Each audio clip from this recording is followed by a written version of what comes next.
We're KC101, Hometown Country, and Abby Thorborg joining us here from the Tioga County Homeless Initiative, one of the many local nonprofit organizations in Tioga County and involved with Raise the Region. And hello. Hi. How's things excited going? to be here. Well, it's great to have you here, and this is an exciting first year for Tioga County being added into Raise the Region. It is. Tell us about the Tioga County Homeless Initiative. I've talked to you a few times on the radio about this, and it keeps evolving, and you guys have really grown in leaps and bounds and have some exciting things on the way. Tell me about the organization, what you do.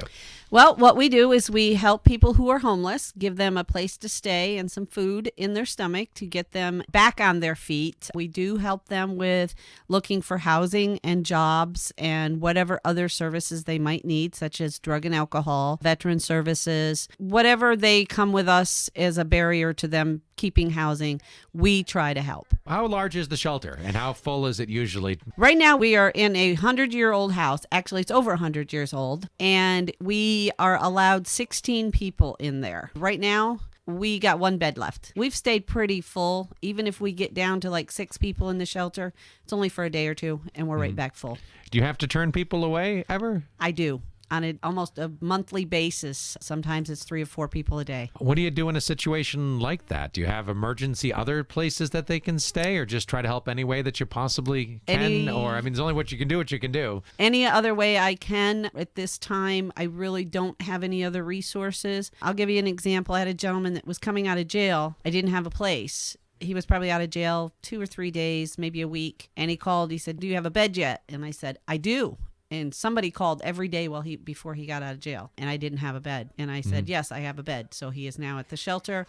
We're helping him get back on his feet. Great story. And I'm sure there's been other people that have great success stories too, that have gone from homeless to turning their life the direction they want it to go. I got to tell you, I meet them almost anywhere. Debating whether I should tell you the one about the guy who was cleaning my cleaning my house, spray painting my house, refurnishing it. I came home one afternoon and I was complaining about something. And he goes, "Really? When I stayed there, it was..." And I went, "You stayed at the homeless shelter?"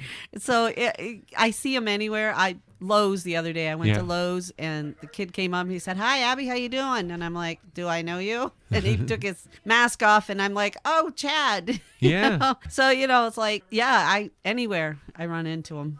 Well, that is great. But the part that isn't great is that you sometimes are full to the point that you can't take people. But you have a solution in the works, and part of what you're doing the fundraising for. We are looking at a new facility. We are in the process. We broke ground last November. We're in the process of getting all of phase 1 started, getting ready to break ground, I'm hoping next month. So we are still needing funding for the project. It's a $1.5 million project. We have raised over $700,000. Almost $800,000. So you're more than halfway there. Yes. That's great. So if people would like to make a donation through Raise the Region, know that they're going to add extra funds to your donation, and there's some prize money available too for our nonprofit. So this is the best time to make that donation if you're going to. Yes, and help us over this last little hump here. Yes, we got a big hump there. Big hump. It is a big hump. It's a mountain that you're going over, but it's got a mountain of rewards with it too. Right. What will your capacity go to after this? We'll have 10 girls, 10 guys, beds, and 2 family rooms. So that will help us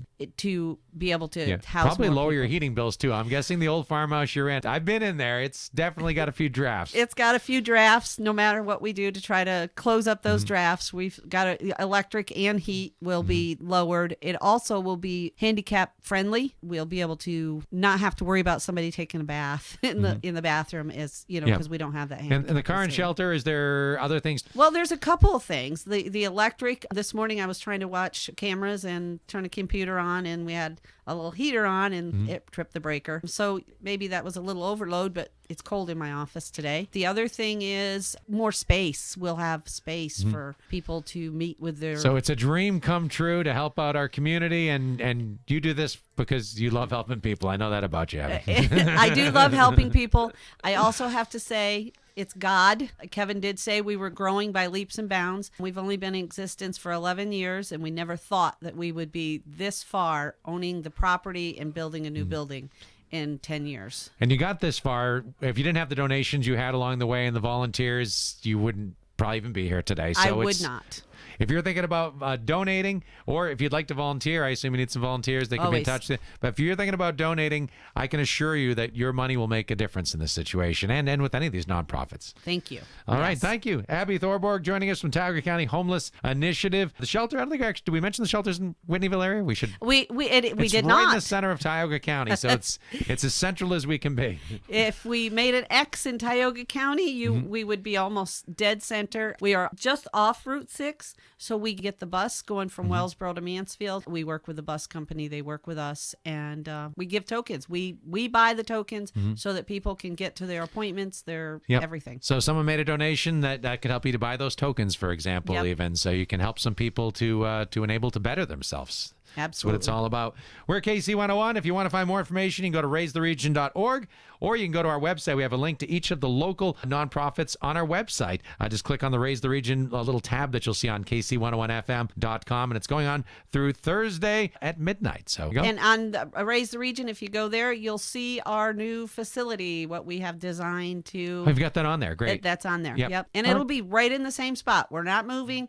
We're just building another building right next to it. Well, thank you for sharing the information. Abby Thorborg joining us from the Tioga County Homeless Initiative on KC101.